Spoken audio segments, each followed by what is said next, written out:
नमस्कार। सभी श्रद्धालुओं का माई का मंदिर तालाब कमेटी चैनल में हार्दिक स्वागत है। कुछ दिन पहले हमने मलमास की कथा श्रवण की, मलमास के दिनों को मनाया। अब मलमास या पुरुषोत्तम मास समाप्त होने जा रहा है। इसके उपरांत अब नए नए त्योहार दिन आने वाले हैं।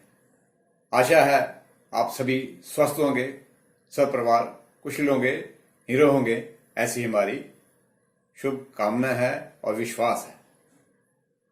तो संसार में कई प्रकार की शक्तियां हैं। उन शक्तियों में प्रमुख शक्ति मातृशक्ति आती है। संसार की दृष्टि से देखा जाए, लौकिक दृष्टि से देखा जाए तो प्राणी का प्रादुर्भाव मां से हुआ है।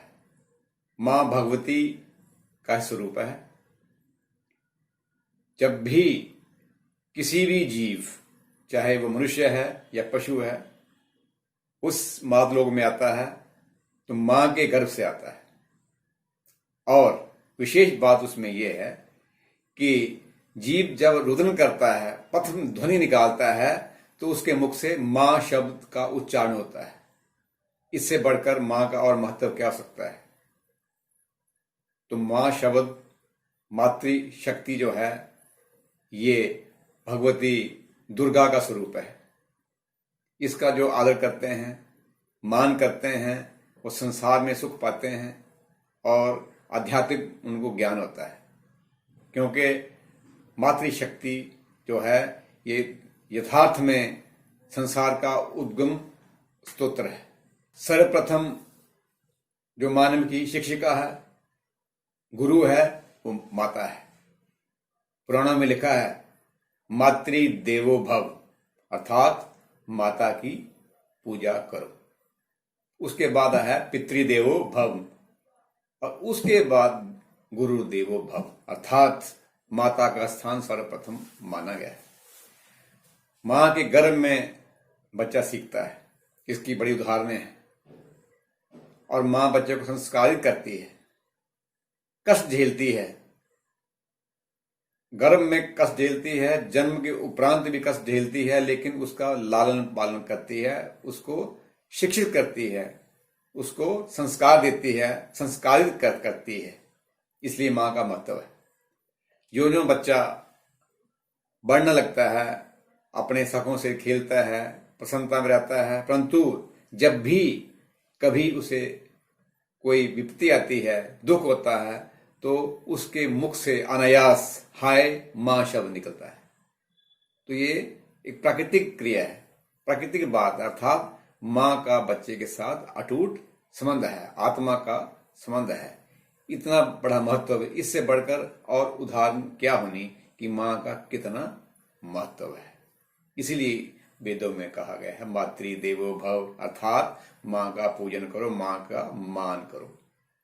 मां कभी भी कुमाता नहीं होती, बच्चे का लालन पालन करती है। बच्चा चाहे बड़ा होकर अपने कर्तव्यों से विमूढ़ हो जाए, कर्तव्य ना माने, मां का जो है उस सत्कार ना करे, लेकिन माता हमेशा अपने बच्चों का सुख चाहती है। इस प्रकार की माता जो है वो मां भगवती, वो जगत की माता है, सारे संसार की उत्पत्ति करता है। उद्गम स्तोत्र है मां जगदम्बा, मां दुर्गा, मां भगवती। उसकी ही अभिव्यक्ति जो है ये मातृ शक्ति है। इसके विभिन्न स्वरूप हैं। मां का स्वरूप, बहन का स्वरूप, पत्नी का स्वरूप, बेटी का स्वरूप, ये सभी जो है उनके ही स्वरूप है मां के। तो इनका जो सम्मान करता है वो भगवती की कृपा पा सकता है और पाता है। इसलिए संसार में माता का स्थान सर्वोपरि स्थान माना गया है। मां की कृपा के बिना प्राणी चाहे संसारिक जितने अधिक साधन प्राप्त कर ले, भौतिक पदार्थों को इकट्ठा कर ले, संसारिक सुख सुविधाओं का संग्रह कर ले, लेकिन जब तक उस पर मां की कृपा नहीं होती, मां का आशीर्वाद नहीं होता, वो सुख नहीं पा सकता। इसलिए इसी चीज को दोहराने के लिए हमारे वेदों में मां के पवित्र नवरात्रों का वर्णन आता है, क्योंकि मातृशक्ति की उद्गमा मां दुर्गा है। और इनके 2 नवरात्रे आते हैं वर्ष में। एक जो है वो चैत्र मास में अर्थात मार्च मास में आते हैं, जिनको चैत्र नवरात्रि बोलते हैं। ग्रीष्मकालीन समय में आते हैं और उसमें नया संवत्सर भी प्रारंभ होता है, जो महाराजा विक्रमादित्य से संबंधित है। और दूसरे नवरात्रे जो है वो कार्तिक मास में आते हैं, जिनको शरद नवरात्रे या वासंत की नवरात्रे बोलते हैं। इन दोनों में ही मां भगवती की पूजना अर्चना की जाती है। 8 नवरात्रे होते हैं और 9वां मां की पूजन अर्चन की जाती है। उसमें कन्याओं का पूजन होता है।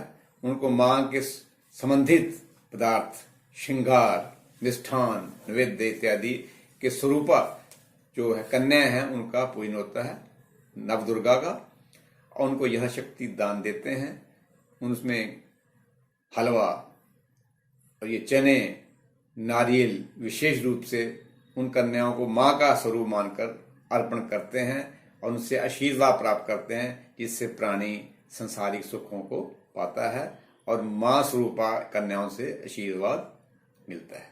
वर्ष में 2 जो नवरात्रे प्रत्यक्ष आते हैं, जिनका प्रचलन भारतवर्ष में मां के पूजन करने का है, वो चैत्र मास में आते हैं एक नवरात्रे और दूसरे कार्तिक मास में आते हैं।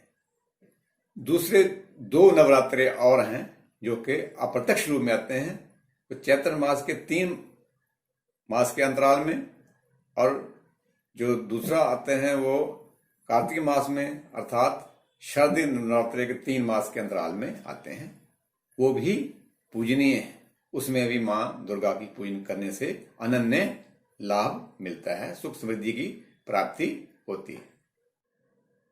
मां के नवरात्रे, प्रथम नवरात्रे को श्रद्धालु या साधक पता उठते हैं, अपनी नैतिक क्रियाओं से निवृत्त होकर मां की पवित्र ज्योत, अखंड ज्योत जो कि 8 दिन जलती है, वो प्रज्वलित करते हैं।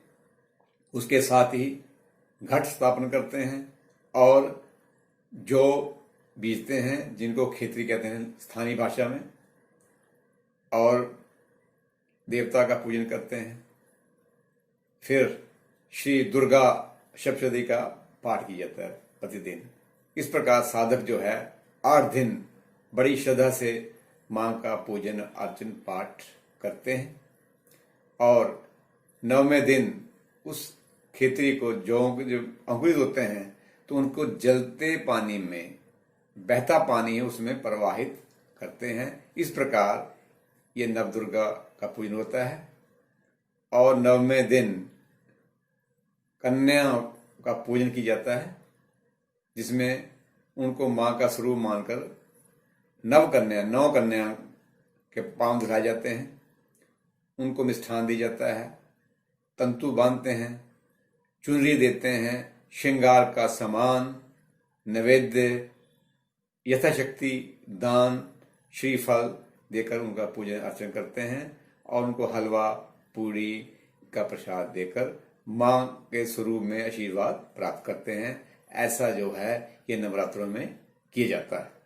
मैं के भारद्वाज, अध्यक्ष मायका मंदिर तालाब से आप सभी का हार्दिक अभिनंदन करता हूं, जो कि मां के इन नवरात्रों का पूजन अर्चन करें, श्रद्धा से करें। हाँ, एक विशेष मेरा अनुरोध है कि दुर्गा स्वरूप, मां शक्ति स्वरूप, मातृशक्ति का जहां पूजन करते हैं, और इसके लिए ये हमें शपथ लेनी चाहिए कि इस काल में भ्रूण हत्या हो रही है, कन्याओं पर, बेटियों पर अत्याचार हो रहा है, ये घोर पाप है। इसको मिटाने के लिए हमें आगे आना चाहिए। एक संकल्प लेना चाहिए इस दिन, इन नवरात्रों में, कि हम ऐसा पाप नहीं करेंगे। गर्भ में शिशु की हत्या नहीं करेंगे, औरों को इसके बारे में शिक्षित करेंगे। धार्मिक सामाजिक जो प्राणी हैं वो इसमें आगे आए, लोगों को शिक्षित करें कि घोर पाप है। कन्या का पूजन करना तभी सार्थक होगा जब हम ऐसा पाप नहीं करेंगे, उनका मान करेंगे, तभी जो है हमारे नवरात्रे रखने, व्रत रखना, पूजन करना और कन्या को ये सामग्री देना सार्थक होगा। और भगवती माँ हमको आशीर्वादित करेगी जब हम ऐसे घोर पाप नहीं करेंगे, क्योंकि इनसे जो है रोग बढ़ते हैं। ऐसा जो है हमें करना चाहिए शुद्ध चित्त मन से, श्रद्धा से। कन्या स्वरूपा भगवान के जो शक्तियां हैं ये, इनका मान सम्मान करना चाहिए। ऐसा मेरा आप सभी से अनुरोध है। माँ आप सभी को इन पावन नवरात्रों पर मेरी आपको शुभकामनाएं हैं कि माँ आपको आशीर्वादित करें। श्रोताओ, इस बार ये शारदीय नवरात्रे 17 अक्टूबर शनिवार को आ रहे हैं। 23 को अष्टमी है और 24 अक्टूबर शनिवार को नवमी है। तो उस दिन जो है प्रथम नवरात्रे 17 अक्टूबर को सुबह 7:30 बजे हम घट स्थापना करेंगे, अर्थात कुंभ स्थापित करेंगे। जौ बोएंगे, जिसको हम लोकल भाषा में खेतरी बोलते हैं। फिर देवताओं का पूजन करके मां का हम पाठ कर सकते हैं। सभी श्रोताओं से अनुरोध है, इस माई के मंत्र के चैनल को आप सब्सक्राइब करें, बेल आइकन बटन को दबाना ना भूलें, शेयर करें, ताकि आपको मंदिर से आने वाली अपडेट्स शीघ्र ही मिल सकें। धन्यवाद। नमस्कार।